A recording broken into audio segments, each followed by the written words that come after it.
사랑하는 주양교회 성도 여러분, 안녕하세요. 이병철 목사입니다. 오늘은 3월의 첫 주일입니다. 오미크론의 확산으로 위축되기 쉬운 때이지만 복된 주일을 맞아 최고의 하나님께 최선의 예배를 올려드리는 날이 되길 바랍니다.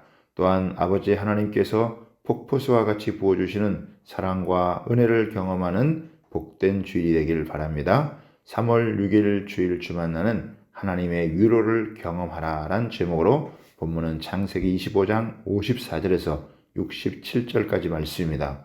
오늘 본문은 아브라함의 종을 따라 나선 리브가가 이삭을 만나고 이삭이 리브가를 아내로 삼아 어머니 사라의 장막에 드리고 위로받는 내용입니다. 오늘 본문을 통해 두 가지를 살펴보겠습니다. 첫 번째는 하나님의 부르심에 순종으로 응답해야 합니다. 아브라함의 종 엘리에셀은 리브가를 데려가도 좋다는 말에 그녀를 데리고 얼른 가나안 땅으로 가고 싶어 합니다. 그러나 리브가의 가족들은 그녀를 떠나보내는 것에 아쉬워서 며칠을 더 유하길 원합니다. 이제 헤어지면 언제 다시 만날지 모르기 때문입니다. 그러나 아브라함의 종은 하나님께서 형통하게 하셨는데 미룰 수 없다고 하면서 속히 돌아가게 해달라고 요청합니다. 가족의 바람을 알고 있음에도 불구하고 하나님의 지시에 즉각적으로 순종하고자 합니다. 결국 리브가에게 의견을 물어 가나안으로 떠나게 됩니다. 결국 종의 집요한 노력과 리브가의 자원이 이 문제를 원만하게 해결했습니다.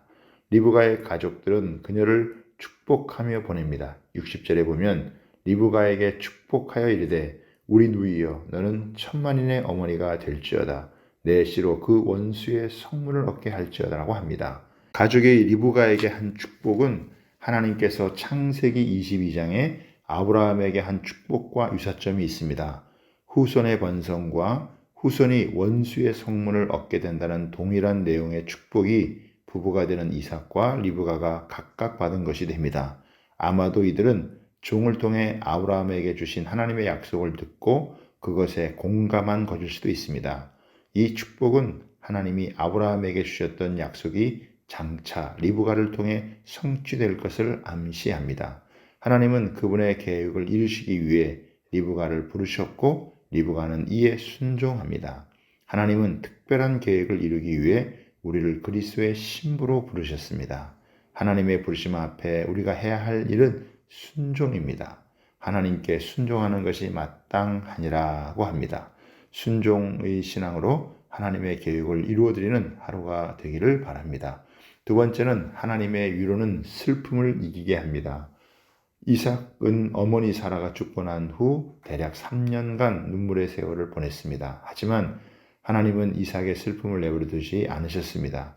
63절에 보면 이삭이 저물 때 들에 나가 묵상하다가 눈을 들어 보매 낙타들이 오는지라고 합니다. 이삭은 외로운 들판에서 어머니 사라의 죽음을 애도하면서도 결혼을 놓고도 기도하는 시간을 가졌을 것입니다. 그러다가 낙타가 오는 것을 보았고 마주 나갑니다. 이때 리브가 역시 자기에게 마주오는 자가 이삭임을 알고 너울을 가지고 자기의 얼굴을 가립니다. 이는 정숙함과 순종의 표시입니다. 이로써 이삭과 리브가는 서로를 향한 존경심과 믿음 그리고 사랑으로 만나게 됩니다. 아브라함의 종은 그동안 이루어진 모든 일을 이삭에게 고합니다. 67절에 보면 이삭이 리브가를 인도하여 그의 어머니 사라의 장막으로 드리고 그를 맞이하여 아내로 삼고 사랑하였으니 이삭이 그의 어머니를 장례한 후에 위로를 얻었더라고 합니다. 하나님의 주권하에 이루어진 일들은 이삭은 바로 리브가를 아내로 삼아 어머니 사라의 장막에 드리고 사랑합니다. 사라의 장막에 들어갔다는 것은 부족을 이끌어갈 제2대 여주인이라는 정통성과 계승권을 의미합니다. 이삭은 하나님께서 그에게 보내주신 아내 리브가를 통해 어머니를 잃은 슬픔을 위로받습니다. 하나님은 오늘 우리의 슬픔 가운데 찾아오십니다. 세상 그 무엇으로 해결할 수 없는 슬픔을 씻을 수 있는 분은 오직 하나님이십니다. 오늘 우리는 하나님이 주시는 위로를 만나야 합니다.